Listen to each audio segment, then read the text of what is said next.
Good morning, শুভ সকাল। সবাই কেমন আছো? আশা করছি খুব ভালো আছো, সুস্থ আছো। আমরাও ভালো আছি, সুস্থ আছি।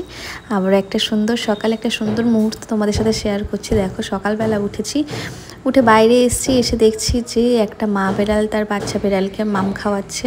তো সকালবেলা উঠে দেখলাম মাম্মামের যে ম্যাটটা আছে সেই ম্যাটের ওপরে বিড়ালটা বসে।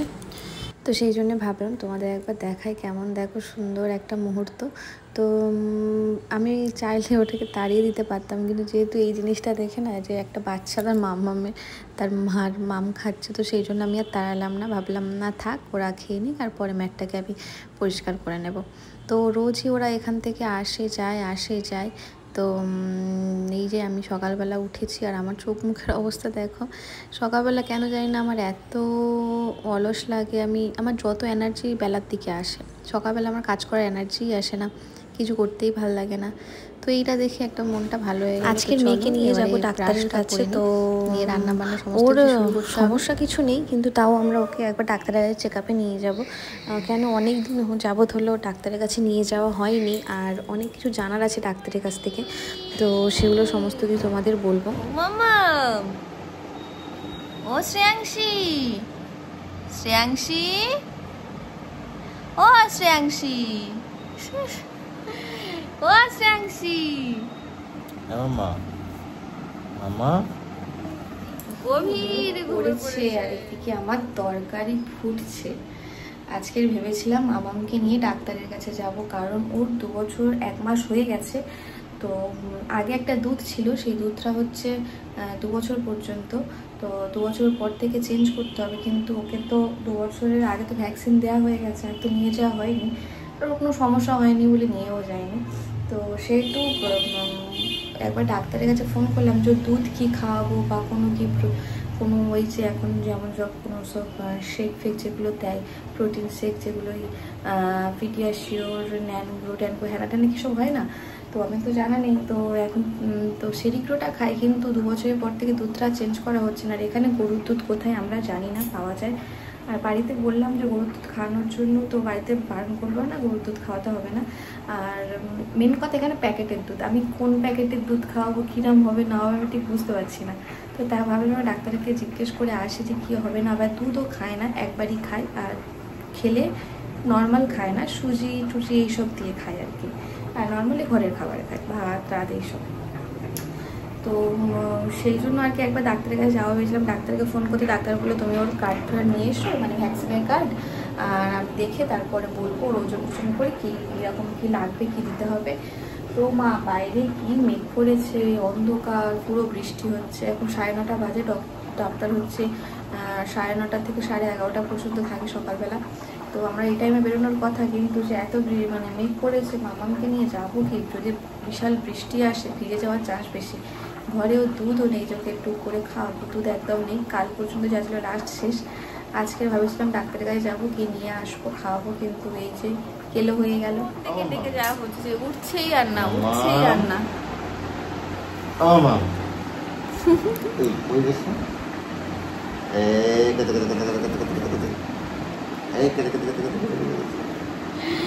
ওটাই দিচ্ছে মেয়ে, আজকে ডাক্তারের কাছে আর যাওয়া হবে না মনে হয়। ডাক্তারের কাছে থেকে এখন বাজে 11:30। মাম্মাম সকাল থেকে সবে মাত্র খাচ্ছে, কালকে মানে আজকে সকাল থেকে খাইনি। কেন? কারণ ওকে সকালবেলা আমি না খাইয়ে রাখি যেদিন ডাক্তারের কাছে যাই। কারণ ডাক্তারের কাছে যেদিন যাই ও হচ্ছে প্রচুর কান্নাকাটি করে, ডাক্তারের ওখানে গিয়ে কিছু করুক আর নাই করুক কান্না, মানে রিক্সা থেকে নেমেই কান্না শুরু করে দেয়। তো সেই জন্য আমি কি করি, ও ডাক্তারের কাছে নিয়ে গেলে খাইয়ে নিয়ে যাই না, কারণ খাইয়ে নিয়ে গেলে ও কাঁদলেই বমি করে ফেলে, সেই জন্য। তো সবে মাত্র খাচ্ছে, তা তাড়াহুড়ো করে কী খাবো, তাই একটু সেরিগুলো ভুলে দিয়েছি, তাই খাচ্ছে। আর ডাক্তারবাবু আজকে ওকে অনেক কিছু দিয়েছে, মানে অনেক কিছু না, তোমায় দেখাবো পরে, আগে খাইয়ে নিই। রাত্রেবেলা গেছিলাম আমরা বাজারে, তো বাজার থেকে আমরা কিনে এনেছি এই যে জামকে জিপ পুরো নীল করে দিয়েছি। এই আমার হয়ে আছে এখন রান্নাঘর, এগুলো আমাকে সব পরিষ্কার করতে হবে। এখন বাজে 11:30, 12:30।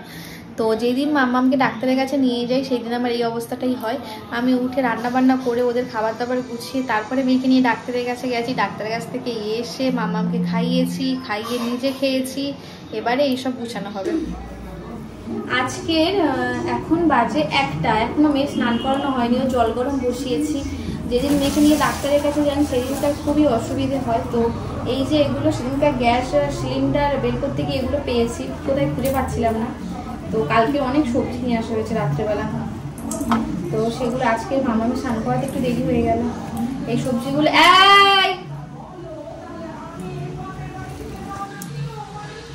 সরে যাও, না তোমার নিতে হবে না।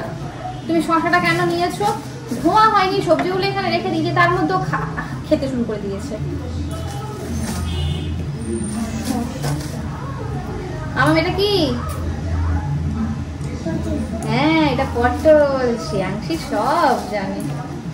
কালকের সবজি বাজার হয়েছে প্রায় 250 টাকার মতো, ফল বাজার হয়েছে 300 টাকার বেশি। তারপরে আবার ফিনাইল, মানে কালকে 600-700 টাকা বেরিয়ে গেছে। তুমি বলবে? তুমি কি বলবে?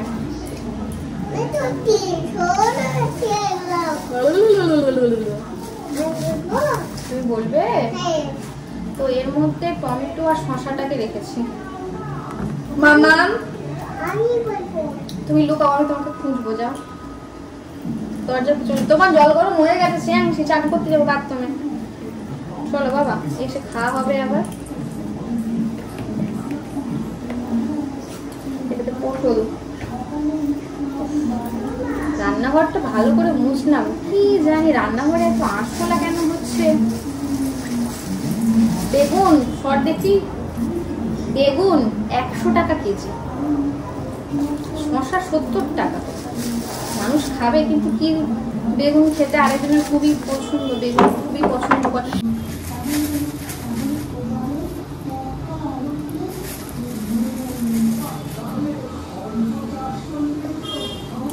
জল গরম হয়ে গেছে, চলো।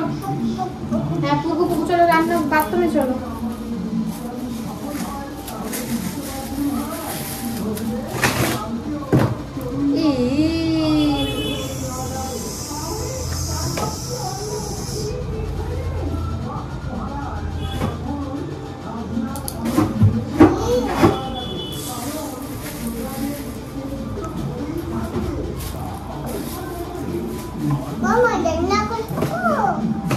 রান্না করছি।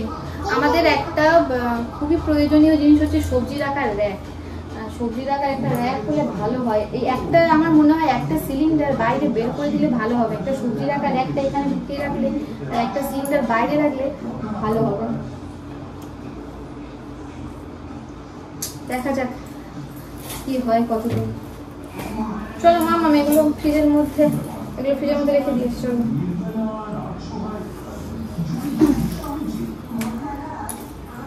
এখন বাজে 3টে বাজতে 15 মিনিট বাকি আছে। 2:57-তে আজকের অম্বুবাচী লাগবে। তো মা বলেছে 2:57-র আগে স্নান সেরে সিঁদুর পরে নিতে, কারণ 3 দিন নাকি সিঁদুর টিঁদুর কিছুই পরা যাবে না। তো সেই জন্য আর কিছুক্ষণ হাতে সময় আছে, আর হয়তো 10 মিনিটের মতো সময় আছে। তার আগেই আমাকে চুল আঁচড়ে ভালো করে সিঁদুর টিঁদুর পরে নিতে হবে। আমি এখন 3 দিন পরতে পারবো, যদিও বা রেগুলার আমি সিঁদুর মানে খুব কম পরি, তো 1-2 দিন 3 দিন ছাড়া সিঁদুর পরি, কারণ আমার সিঁদুর পরলে এখানে প্রচুর অ্যালার্জি হয়। তো সেই জন্য মানে চুলকায় প্রচুর, তো ওই জন্য কম পরি, কোথাও গেলে পরি, ঘরে থাকলে পরি। তো রেগুলার আর কি পড়া হয় না। তাও মা যখন বলে দিয়েছে তো আমি তার আগে পরে নেবো। 10 মিনিট বাকি আছে। আমি এতক্ষণ, আজকে ভিডিও এডিট করা হয়নি, এতক্ষণ ওই ভিডিওটা নিতে পারলাম, তো সেই জন্য আর কি। তো আমি এবারে সমস্ত কিছু মানে সিঁদুর টিঁদুর পরে নেবো আর কি। তো কার কার এই নিয়মটা আছে অবশ্যই আমাদের জানাবে। আমার মা তো আজকেরই বললো আমাকে। তো চলো পরে নি ফটাফট। তোমাদের কাদের কাদের এই নিয়মটা আছে অবশ্যই আমাকে জানিও। ওই যে বললাম কমেন্টে জানাতে। আমার মা তো ফোন করে, মানে মা মানে শাশুড়ি মা ফোন করে বলছে যে সেগুলো পরে নেওয়ার জন্য সিঁদুর টিঁদুর। তো আমি ভাবলাম তো চলো। আর মেন কথা আমার আরও তাড়াতাড়ি হয়ে যেত, ভিডিওটা এডিট করতে গিয়েই আমার দেরি হয়ে গেল, কারণ মেয়েকে নিয়ে ডাক্তারের কাছে গেছিলাম। সেগুলো এসে ঘরের কাজকর্ম সমস্ত কিছু কমপ্লিট করে ওকে স্নান করিয়ে খাইয়ে ঘুম পাড়িয়ে নিজে স্নান করে ভিডিওটা এডিট করতে দিয়েছি, আপলোডে সমস্ত কিছু করতে আর কি দেরি হয়ে গেছিলো। আমি চুলটা একটুখানি একটা কামড়ি দিয়ে বেঁধে নিলাম, কারণ অনেকেই এক্ষুনি বলতে পারো যে ছাড়া চুলে সিঁদুর পরতে নেই, সেই জন্য আমি চুলটাকে বেঁধে নিলাম, নিয়ে আর সিঁদুরটাকে পরে নেব। তো একটু আর একটা কথা, আমার সিঁদুর পরলে প্রচণ্ড চুলকায়, মানে শীতিতে। একবার তো কি হয়েছে কয়েক বছর আগে, তো চুলকে ওই শীতের কাছ না পুরো ঘা টাইপের হয়ে গেছিলো, ওখান থেকে অটোমেটিক চামড়া উঠছিল, রস মতো হয়ে গেছিলো। তো আমি সিঁদুর পরা বন্ধ করে দিয়েছিলাম কিছুদিন। তো তারপর আমি লিকুইড সিঁদুর নিলাম, লিকুইড সিঁদুর পরলাম, কোনো অসুবিধা হতো না। তো তারপর মা এই সিঁদুরটা দিয়েছে, এই সিঁদুরটা দিতে তেমন কোনো অসুবিধা হয় না। তো তাও আমি সচরাচর খুব একটা পরি না, আমি হয়তো কোথাও গেলে বা টুকটাক পরি, সবসময় এরকম শীতে ভর্তি করে সিঁদুর পরি না। তো আমি মাঝে মাঝে মানে পরি, কিন্তু সবসময় আর কি পরি না, 1-2 দিন ছাড়া এইরকম পরি। যখন দেখছি একদম ফাঁকা ফাঁকা হয়ে আছে তখনই পরে নিই। তারপর যখন দেখি যে না মোটামুটি সিঁদুর আছে তখন আর পরি না, কারণ বেশি পরলে তো আমার ওই জায়গাটা পুরো চুলকে ফুলে যায়। আমি যে সিঁদুরই ইউজ করি না কেন কেমন একটা মানে ঘা টাইপের হয়ে যায়, আমি সিঁদুর সহ্য হয় না কেন আমি বুঝতে পারি না। তো যাই হোক, চুলটাকে এবারে ভালো করে আঁচড়ে নেবো, নিয়ে চুলটাকে আমি বেঁধে নেবো। ডাক্তারের কাছে সকালবেলা তোমাদেরকে বলেছি, তো আমার যেন আজকে মাথাটাতে টিপ করছে, কেমন একটা হচ্ছে। তো ডাক্তারের কাছে যেতে মামামের 2 বছর হয়ে গেছে, তো 2 বছরের সেরিক্রোটা চেঞ্জ করা হয়েছে, কিন্তু ওর দুধটা চেঞ্জ করা হয়নি। ডাক্তারকে বললো এবারে ওই দুধের দরকার, এমনি প্যাকেট দুধ, তারপরে এমনি দুধ, আর ও তো দুধ তো লিকুইড মানে জল করে তো খায় না, ওই সুজি চুপ করো, নতুন পায়রাগুলো সুজি এইসব দিয়ে খাই, এমনি খায় না। তারপরে ঘরের খাবার খায়, এগুলো ধরো যে আলুটা ছাড়ালো, ওই আলুটা রেখে দিয়েছে রান্নাঘরে মামা, তো সেই জন্য ডাক্তারবাবু দিয়েছে ওকে এই যে পিডিয়াশিওরে আমরা নিয়ে চলে এসেছি 1 কেজি প্যাকেট। ভাই দাম কত, 1 কেজির দাম 1700 টাকা, ভাবা যায়? মাগো, আমরা জীবনে এইসব চোখে দেখিনি। তো এই যে তো এখানে দেওয়া আছে দুধ দিয়ে জল দিয়ে কীভাবে কী খেতে হবে, তোমার দেখতে হবে না। আর তো আমরা এতটা নিতাম না পিডিয়াশিওরের, তো অ্যাপোলোতে গেলাম, ওখানে বললো যে অফ আছে এর মধ্যে কিছুটা, তো সেই জন্য তো 1700 টাকা দাম নিয়েছে, ওই 1000 টাকার মতো। আর নেওয়া হয়েছে মামামের জন্য এই যে প্যাম্পাসটা নেওয়া হয়েছে। তো ও যে প্যাম্পাসটা ইউজ করতো, এই ও হওয়ার 1 মাস না 2 মাস পর থেকেও প্যাম্পাস পরে। একদম ছোটোবেলায় ওকে পড়াতাম না, ওকে এমনি কাপড়ে শোয়াতাম, টয়লেট খুলে চেঞ্জ করে দিতাম। আর যখন একটু বড় হয়েছে 1 মাস 1.5 মাস না 2 মাসের কাছাকাছি, দাঁড়াও মামা, ওদিক থেকে ওটো, তখন ওকে প্যাম্পাস পরাতাম। তো সেই থেকেও এটা ইউজ করা হয়, বড় এরকম প্যাকেট নেওয়া হয় আর ইউজ করা হয়। প্যাম্পাসে আরেকটা আছে অ্যালোভেরা ছাড়া, আরেকটা আছে অ্যান্টি র্যাশ, আর দেবে না, তো সেটা ও এখন আনা হয়েছে। ওই প্যাম্পাসটা নিয়ে এসো মামা, প্যাম্পাসটা নিয়ে এসো, একটা জিনিস দেখাবো, আমার কাছে আনো, এখানে আনো, এদিকে আনো, তো তোমাদের দেখাই। হ্যাঁ, সাবধান হয়ে যাও। এই যে আরেকটা প্যাম্পাস আছে, এটাও প্যাম্পাসের, ঠিক আছে, এখানে লেখা আছে লোশন উইথ অ্যালো, কিন্তু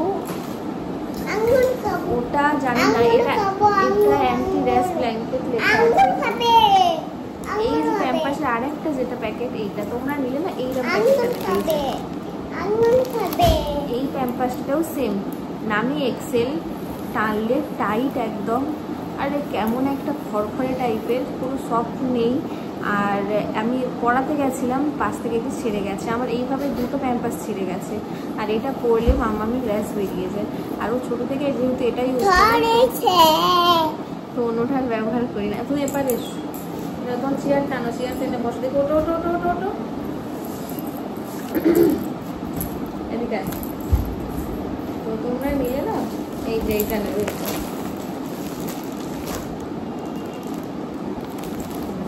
এদিকে হাত দিবি না ওখানে। আর মাম্মাম যেহেতু নর্মালি চেক আপে গেছিলো, তো ওর তো কোনো অসুবিধে নেই, সমস্ত দাঁড়া না মাম্মাম। আর ওর জন্য নাকের ড্রপটা আগে থেকে ডাক্তারবাবু দিয়ে দিয়েছে, যদি জ্বর আসে জ্বরে, আর যেহেতু বয়স বেড়েছে ওষুধের ডোজও বেড়েছে। আর এই যে প্যারাসিটামল দিয়েছে, এটা খুব কোথাও ব্যথা পেলেও খেতে পারে, অসুবিধে নেই, জ্বর 100 এলে খেতে পারে। আর নিয়েছি 2টো হ্যান্ড ওয়াশ, তো ব্যাস আর কিছু নেই, এবার বিল আছে। তো এই কটাই নেওয়া হয়েছে, কারণ এই দুটো সাপোর্টে রাখতে দিয়েছে, যাতে কোনো অসুবিধা হলে, এখন ওয়েদার চেঞ্জ হচ্ছে তো, আবার হলে ডাক্তারের কাছে যাবো, হুট করে এটা দেওয়া যাবে। তো এই সব কি, তো এখন বাজে 6টা, তো আজকে দেখছি মাম্মামকে রেখে এর মধ্যে এই যে দুটো প্যাকেট আছে, মাম্মামকে একটা আছে কাটি কেটে খাওয়াবো।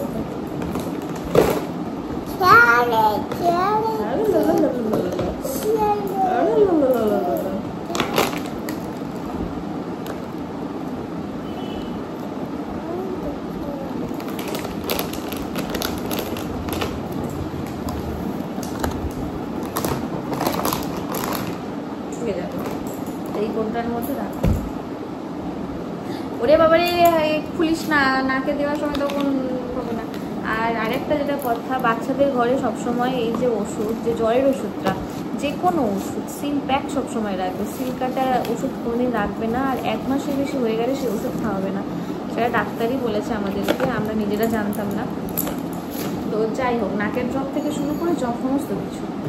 তো আপাতত এগুলো খাওয়া। আজকে রাত্রেবেলা আমাদের বাড়িতে যে রান্না হবে লুচি আর আলুর দম। এদিক দেখতে পাচ্ছ আলু সেদ্ধ করে জল ঝরাতে দিয়ে দিয়েছি। মিক্সির মধ্যে আছে আলু যে দম করব তার মশলা টশলা সমস্ত পেস্ট করা আছে। আর হচ্ছে কি এদিকে ময়দা মেখে রেখেছিলাম, ময়দার লেচিগুলো আমি কেটে নিয়েছি ছোটো ছোটো করে, নিয়ে তারপরে আমি গোল গোল গোল গোল করে রেখে দেবো। প্রথমে আমি ছোটো ছোটো করে কেটে নিয়েছি, তারপরে আমি গোল গোল করে নিচ্ছি। আর মাম্মামের যে প্রেশার কুকারে মাম্মামের জন্য খিচুড়িও বসিয়ে রেখেছি। ওর মধ্যে কী কী দিয়েছি দেখো, ডালিয়া দিয়েছি, ডাল দিয়েছি, আর সয়াবিন দিয়েছি। আর ইদানিং করে মামাকে সয়াবিনটা আমি খাওয়াইনি আগে কখনো, মানে কী বলতো আমাদের বাড়িতে সয়াবিন রান্না হয় না বলে ওকে আর কি খাওয়ানো হয় না। তো ইদানিং করে মামাকে দিচ্ছি আর কি খিচুড়ির মধ্যে করে। তো এমনি তো খাবে না, তাই খিচুড়ির মধ্যে করে দিচ্ছি। তো এই যে আমি লুচি বেলছিলাম, আমি তেল দিতে ভুলে গেছি সাইডে, তো তেল না দেওয়ার জন্য আবার সেই ইয়েতে আটকে যাচ্ছিলো বেলন চাকিতে। তো ভালো করে লুচিটা পেলে নিই। আর আমার সত্যি কথা বলতে লুচি না গোল হয় না, কেন জানি না। রুটি পরোটা মোটামুটি মামার খিচুড়ি দিতে হয়েছে, ডালিয়া ডাল সয়াবিন একটু ঝিঙে দিয়েছি, একটু আলু দিয়েছি, দিয়ে হলুদ টলুদ দিইনি, শুধু জাস্ট একটু নুন দিয়েছি, ঘি দিয়েছি, দিয়ে আর সিটি মেরে দেবো। তো দিলেই ওর খাওয়া হয়ে যাবে। আর এখন বাজে রাত 1:10। আর এখন আমাদের কি হচ্ছে দেখো, আমি সন্ধ্যাবেলা জামা কাপড়গুলো কেচে কমফোর্টে ভিজিয়ে রেখেছিলাম। তো আমার দাদাভাই এসে, সন্ধ্যাবেলা না ওই 9টা সাড়ে 9টার দিকে, তো আমার দাদাভাই সেই জামা কাপড়গুলো ভালো করে নিংড়ে মেলে দিচ্ছে। মাম্মামের জামা কাপড়, আমাদের জামা কাপড়। যে এই লাইটটা জ্বালিয়েছি, তো দাদাভাই তো রেগে গেছে, বলে এই লাইট বন্ধ করো আগে। তো আমি লাইট বন্ধ করে দিয়ে চলে এলাম। তো আজকের মতো ভিডিওটা এখানেই শেষ করছি। ভালো লাগলে অবশ্যই লাইক কমেন্ট সাবস্ক্রাইব করে দিও। তো এবারে আমি ঘুমোবো, অনেক রাত হয়ে গেছে, এবারে না ঘুমোলে আর হবে না। তো টাটা, গুড নাইট সবাই।